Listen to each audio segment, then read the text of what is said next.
আসসালামু আলাইকুম, কেমন আছেন সবাই? আশা করি সবাই ভালো আছেন। সৌদি আরবের ফ্যামিলি ভিজিট ভিসা নিয়ে আজকের এই তথ্যটা খুবই গুরুত্বপূর্ণ। ভিডিওটা শেষ পর্যন্ত দেখবেন, শেয়ার করে দিবেন, অবশ্যই চ্যানেলটি সাবস্ক্রাইব করে রাখবেন। সৌদি আরবের ভিজিট ভিসা নিয়ে যে গুরুত্বপূর্ণ তথ্যটি সেটা হলো খুবই দুঃখজনক।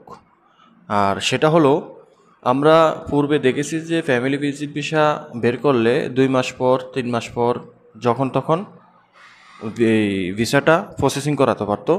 কিন্তু এখন নতুন যেই সমস্যাটা দেখা দিচ্ছে, পূর্বের যেই ভিসাগুলো আছে সেই ভিসাগুলোর মধ্যে থেকে অনেকের মেয়াদ শেষ হয়ে গেছে, নতুন করে অ্যাপ্লাই করতে হচ্ছে। এখন নতুন করে যে ভিসাগুলো অ্যাপ্লাই করে সেই ভিসাগুলোর মেয়াদ কতদিন থাকে? সেই ভিসাগুলোর মেয়াদ খুবই কম সময় থাকছে। আর সেটা হলো, এখন হঠাৎ করে অনেকের ভিসা, শত শত লোকের ভিসা কিন্তু ক্যান্সেল হয়ে যাচ্ছে। তাসির সেন্টার থেকে ভিসা দিচ্ছে না কেন? ভিসার মেয়াদ নাই। ভিসার মেয়াদ কতদিন দিচ্ছে? মাত্র 20 থেকে 25 দিন বা সর্বোচ্চ 1 মাস। 1 মাসও দেয় না, 20 দিন বা 25 দিন বা 15 দিন এরকম একটা সময় দিয়ে দিচ্ছে।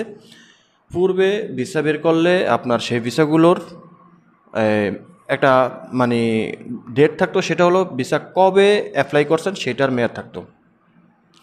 এখন ভিসার উপরে কিন্তু মেয়াদ চলে আসে এবং সেখানে উল্লেখ থাকে যে আপনার ভিসার মেয়াদটা কত তারিখে শেষ হবে, তার আগেই আপনাকে ভিসাটা প্রসেসিং করাতে হবে। তো এই সমস্যাটা শত শত প্রবাসীদের, যারা ফ্যামিলি ভিজিট ভিসা বের করছেন, কারণ ভিসার মেয়াদ শেষ হয়ে যাচ্ছে খুব দ্রুতভাবে। দেখা গেছে আপনি ভিসাটা অ্যাপ্লাই করছেন সাপোজ 1 তারিখে, ভিসাটা হাতে পাইলেন 5 তারিখে বা 10 তারিখে। তো 10 তারিখে যদি ভিসাটা হাতে পান, আপনার ওই ভিসাটার মেয়াদ যদি দিয়ে থাকে 20 দিন বা 25 দিন, তাহলে আপনার হাতে আছে মাত্র 10 দিন বা 15 দিন।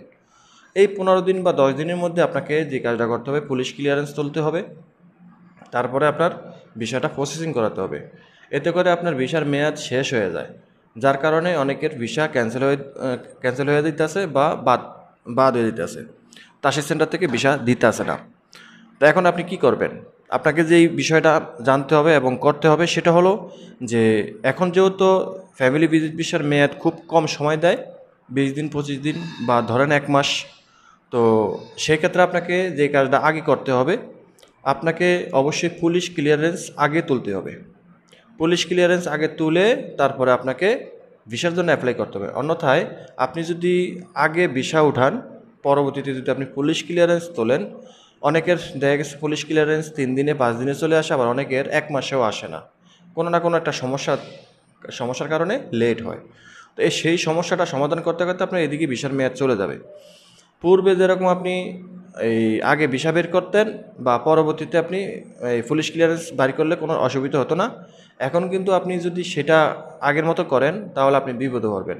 তাই আপনাদেরকে বলবো যে আপনারা আগে পুলিশ ক্লিয়ারেন্স তুলবেন, তারপরে ভিসার জন্য অ্যাপ্লাই করবেন। কারণ আপনি ভিসা অ্যাপ্লাই করার পর 3 দিন পর, 5 দিন পর বা 10 দিন পরেও কিন্তু হতে পারে আপনি ভিসাটা হাতে পাবেন। পরবর্তীতে দেখলেন যে আপনার ভিসার মেয়াদটা আছে, সাপোজ আপনি 1 তারিখে অ্যাপ্লাই করছেন, আপনার ভিসার মেয়াদ আছে 25 তারিখ পর্যন্ত। তো আপনি ভিসাটা হাতে পাইলেন 10 দিন পরে। তো 10 দিন এভাবেই গেল গা, আর হাতে থাকবে 15 দিন বা 10 দিন।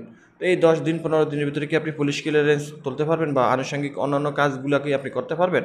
অবশ্যই পারবেন না, কারণ বাংলাদেশ বলে কথা, টাইম টু টাইম কাজ হয় না। তো আশা করি বুঝতে পারছেন। ফ্যামিলি ভিজিট ভিসা তোলার আগে এই বিষয়গুলো জানবেন এবং এই ভিডিওটা এখন শেয়ার করে দিবেন। আশা করি চ্যানেলে নতুন হলে চ্যানেলটি সাবস্ক্রাইব করে রাখবেন পরবর্তী প্রয়োজনীয় ভিডিওর জন্য। সবাই ভালো থাকবেন। আল্লাহ হাফেজ।